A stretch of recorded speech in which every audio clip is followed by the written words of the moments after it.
I am Jessica Graff and I am 20 years old. My name is Garrett. I am 37 years old. My name is Julia and I'm 19. My name's Kirsten and I'm 21 years old. Madison Smoley and I am 22.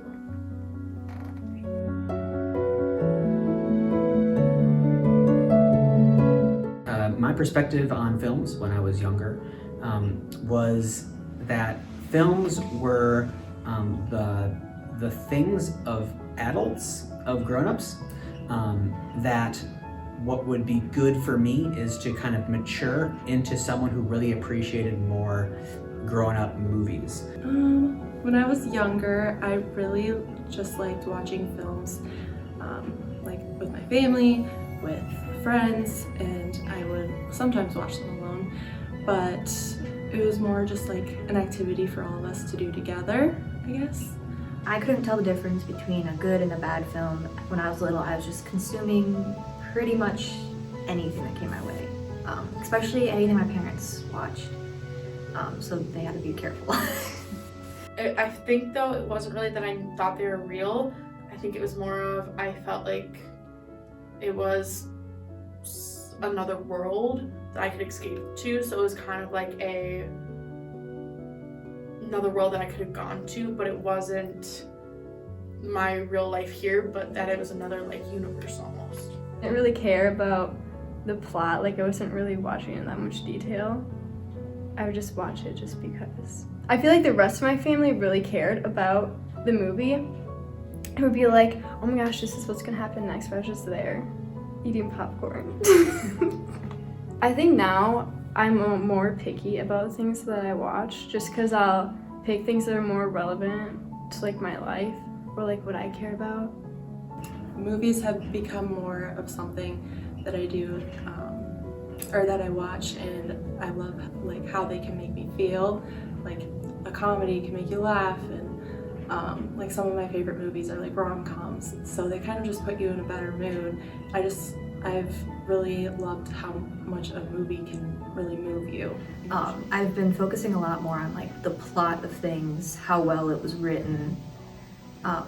Now I don't really just watch things because I think it looks interesting. I'm constantly analyzing it while I'm watching it. As I grew older, my perspective on film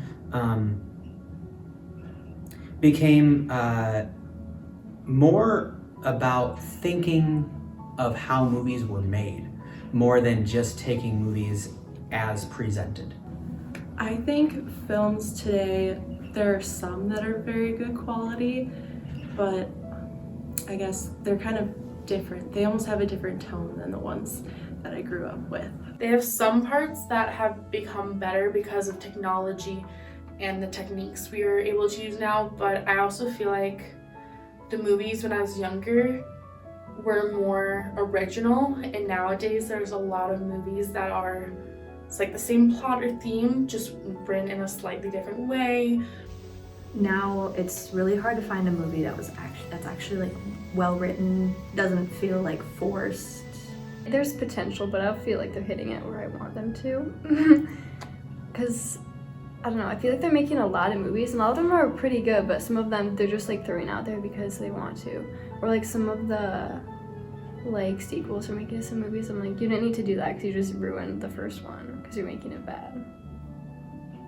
I think the future of filmmaking 5 years from now will look pretty similar to today, whereas I think like things like sequels or reboots are very much a big thing right now. I think that will continue. For the most part, as far as the movies that get watched a lot and a lot of money is spent on them, is that they'll become even more corporate, and there will be even fewer big decision makers deciding which movies get greenlit to have lots of money behind them.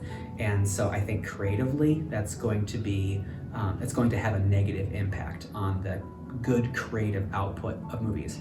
But I'm also guessing that there are tons of films that I am not really exposed to, and that I have to go seek out, and I'm not currently doing that, that are great and are more independent and have more creative options.